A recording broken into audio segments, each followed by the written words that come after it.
Voilà, on est dimanche, 6h30, le soleil va se lever.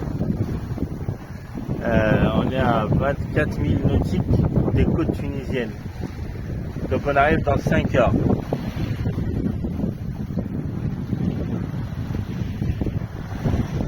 On arrive dans à peu près 5 heures, vers 11h midi, on va dire.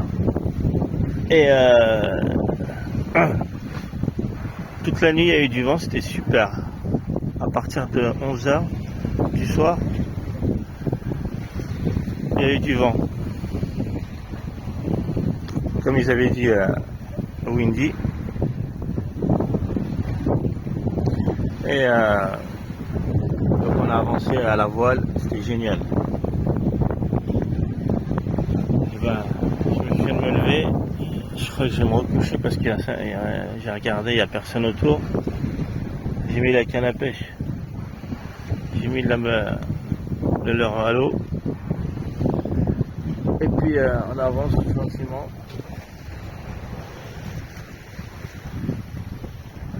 Donc voilà, et moi je vais me recoucher. Là j'en ai un beau là. Il a pris beaucoup de moulinets là. Là je vais le sortir celui-là, Inch'Allah. En arrivant sur les côtes tunisiennes. J'attends un peu de le fatiguer. Regarde, il tire encore. Regarde. Vas-y. Il va me la canne. Oh là là. Il a éclaté l'hameçon. En fait, l'anneau là, il était sur le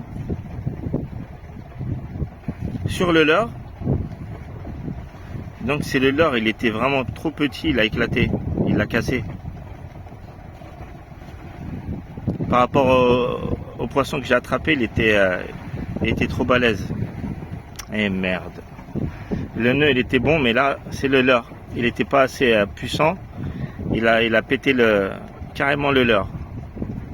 Ah la haine. Ah j'ai pas de chance, vraiment pas de chance. Tout de suite là j'en mets un autre. Mais je sais pas si ça va donner. Franchement je suis dégoûté. On verra. Pas de chance.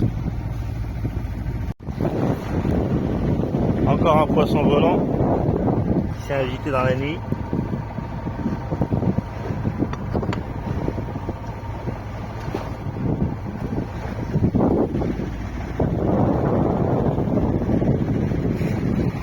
Comment je suis dégoûté d'avoir raté le poisson.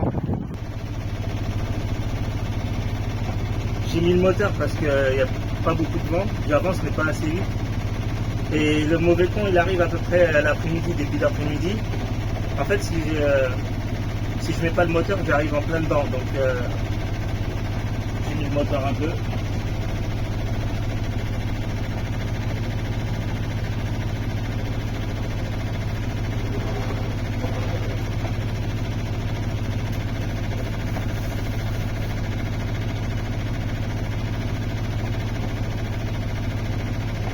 On va se réveiller avec le pépé.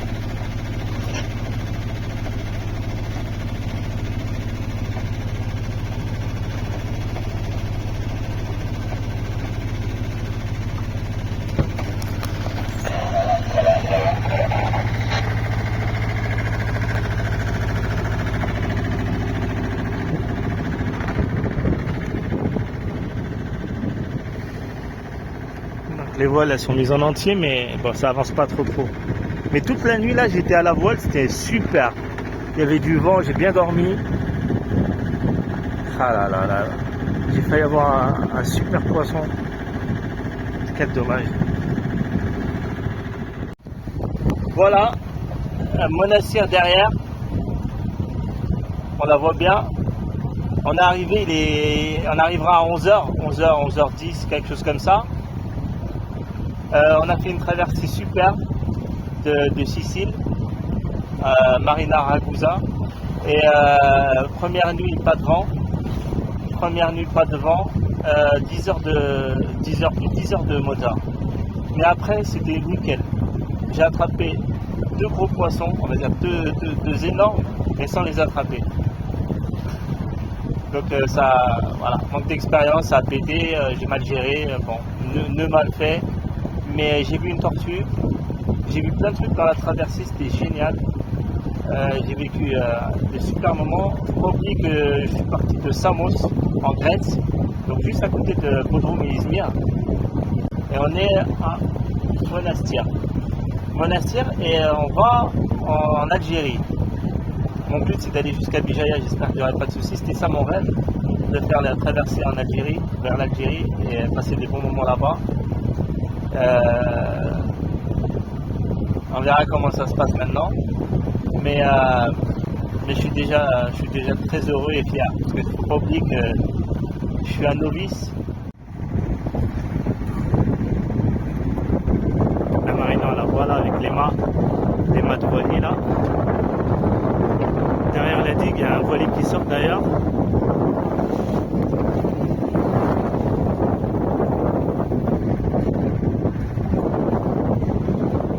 Et ben on va y aller, hein. On va lui demander c'est quoi le canal. Comme un con, j'ai pas l'habitude, j'ai pas pris le canal de la marina. J'ai que le 16, mais le 16 j'appelle, c'est général. J'ai demandé, mais personne ne me répond. J'ai demandé si quelqu'un connaissait le canal de la marina, de la Monastir.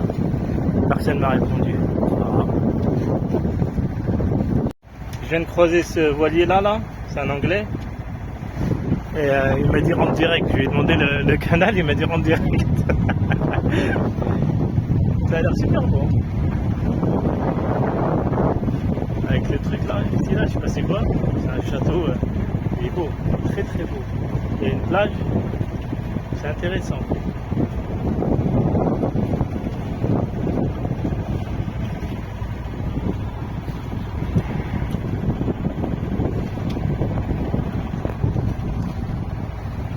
Il y a 10 mètres de profondeur là.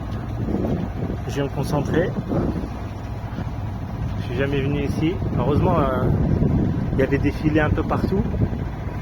C'est d'où l'intérêt d'arriver le jour. Parce que tu prends ça dans le safran ou dans l'hélice, c'est pas top. Tu es obligé de plonger la nuit avec un couteau pour démêler tout ça. Je suis rentré, les petits canots de pêche, je kiffe cette ambiance.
Alors, donc là, le mécano, il a enlevé le pressé-toupe, l'arbre d'hélice qui était là. Et on a une mauvaise surprise, c'est que le tube des tambours, il est cassé. En fait, le pressé-toupe, il se met là. Il se met ici. Et quand il a tiré, il était cassé, les tambours. Il m'a dit, t'as de la chance. Il m'a dit, ça, tu peux couler normal. On le voit là, il est cassé. C'est un truc en cuivre, je crois. Et là, il va appeler le mec qui va m'en faire un sur mesure. Donc, pour être tranquille pour un bon moment. Et le truc qui est vraiment dégueulasse, c'est que là, voilà, le pressé-toupe qu'il a enlevé. ils ont mis du Sika. Il m'a dit ça veut dire qu'ils étaient au courant. Ils étaient au courant et qu'ils ont bricolé. Et voilà la connerie du truc. Donc si je l'avais fait moi-même, eh ben, le tube des tambours, voilà, c'est ça le problème. C'est que tu le fais, mais tu peux pas. Il y a des trucs que tu peux pas faire. En fait, tu es obligé de le sortir de l'eau. Si je l'avais pas sorti de l'eau, et ben là, je serais dans la merde. Tu vois? Donc il y a quand même un taf à faire pour que ce soit nickel. J'ai bien fait de le sortir. La confiance des gens, c'est un truc de malade.